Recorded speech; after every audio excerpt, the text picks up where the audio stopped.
All right, let's get into it. We're going to break down a really cool modern horror story called Gambolini.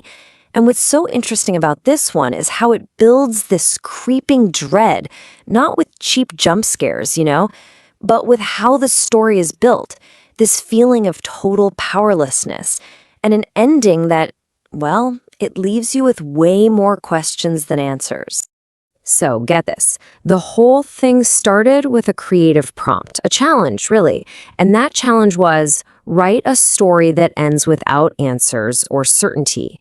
So right from the get-go, the goal was to mess with our need for a neat, tidy ending. It's all about crafting ambiguity. You got to keep that in the back of your mind as we go through this. And this is that story. It's a tale about a bullied kid who finds what he thinks is the perfect solution to his problems. But, as you can probably guess, that solution turns out to be so much worse. All right, first up, the problem. We've got our main character, Marcus Gambolini.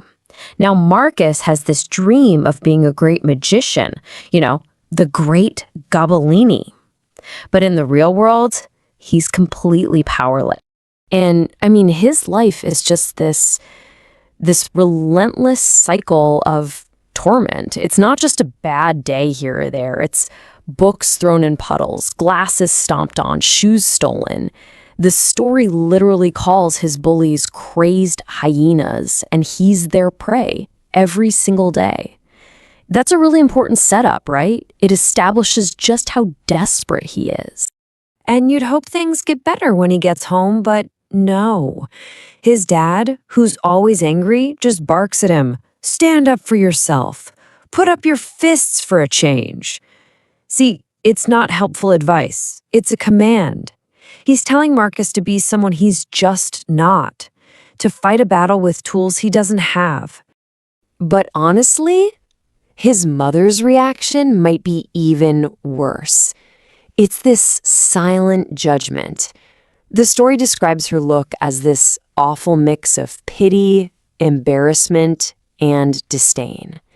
So you've got his dad's anger on one side and his mom's disappointment on the other. There's no escape, no safe place. The kid is completely, utterly trapped. So what happens when you're pushed to your breaking point? You run. And that's exactly what Marcus does. He takes off, and this desperate escape leads him somewhere that's both a refuge and a whole new kind of danger. And here's where things get really interesting. His bullies, the crazed hyenas, they're chasing him, but they stop dead in their tracks right at this one gate. They are terrified of this place they call the Cobras. Think about that. The reputation of this garden is so powerful, it's stronger than their need to bully him. The myth is scarier than the reality. And why are they so scared? Well, there's this schoolyard legend, the story of Simone. It's got this almost fairy tale-like structure. Step 1. An 8th grader gets dared to just pick an apple from a tree in there. Step 2. The vision. She sees this terrifying black snake with a mouth full of long, white, needle-like teeth. And step 3. The consequence. She screams, runs for her life, and wakes up the next morning permanently blind. That's not just some vague rumor, right? It's a specific, terrifying story that makes the danger feel very, very real. Okay, so Marcus gets away that time, but later there's another confrontation, and this one is even worse. It pushes him right over the edge. He runs back to that one place they're too scared to go, the witch's garden, and this time, he doesn't come back empty-handed. This time, the bullies go for the throat. They don't just push him around. They corner him, go through his backpack, and they find his magic kit. They snap his little wand in half. They throw his cards and scarves all over the ground. They're not just hurting Marcus anymore. They're destroying the Great Gambolini. They're taking away the one thing that gives him an identity, his little bit of toy magic. And he just snaps. He hurls a rock at one of them and just runs. A total blind panic. And where does he end up? Right back at the witch's gate. It's become his only sanctuary in a world that's just become completely unbearable for him. So later, he's back in his room, probably feeling like it's the worst day of his life. And then, something impossible happens. A small brown rabbit hops out of his backpack. But the story makes a point to add one weird, creepy detail. It's a smiling rabbit. And man, that's the moment we leave reality behind and step into the supernatural. And this really highlights the huge shift that's happening. On one side, you have his old toy magic, illusions, card tricks, a broken wand. It was all fake and it failed him. But now, on the other side, you have real magic. You have Freddy Furball, this thing that came from that enchanted, terrifying garden. And this is so important. Marcus doesn't just see a rabbit, he sees an answer to all his problems. He thinks, I'll be respected. I will wow the audience with real magic.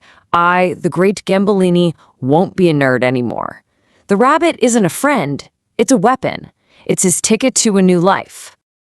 So, armed with his new partner, let's call him, Marcus signs up for the school talent show. This is it. This is going to be his big moment of triumph. This is where the Great Gambolini finally takes the stage.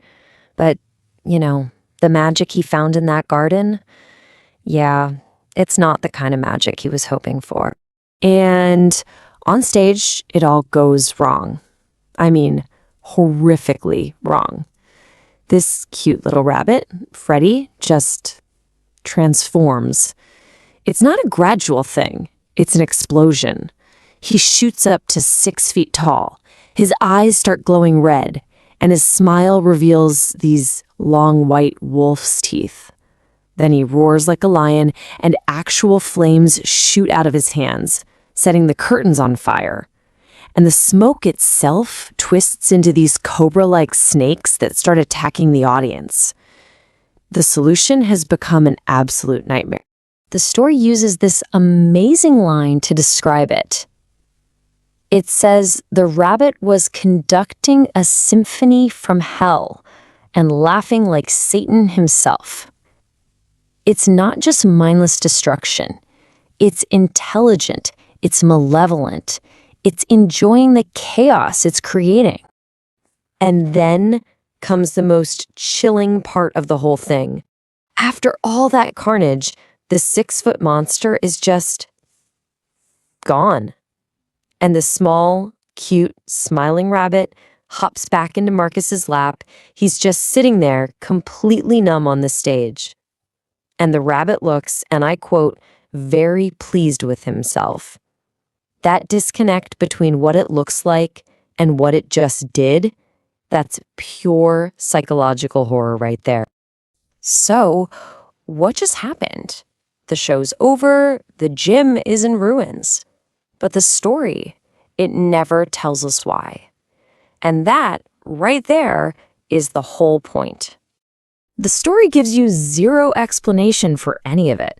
Was the witch involved? Did Marcus summon this thing with his own anger? We have no idea. And by not giving us a neat little answer, the story forces us to just sit with the raw, unsettling horror of what we just saw. Our brains are screaming for a reason, but the story just says, nope. That denial is an incredibly powerful horror tool. And this takes us all the way back to the beginning. Remember that prompt? Write a story that ends without answers or certainty. The entire thing was built to do exactly this. The unanswered questions aren't a mistake, they're the mission statement. Which leaves us with the big, haunting question. What was Freddy Furball? A magical gift from a witch that went horribly wrong? Some random demon that Marcus accidentally picked up?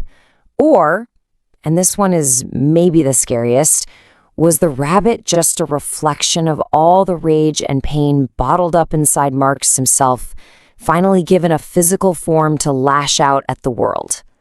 The story never tells you, and that's exactly why you'll never forget it.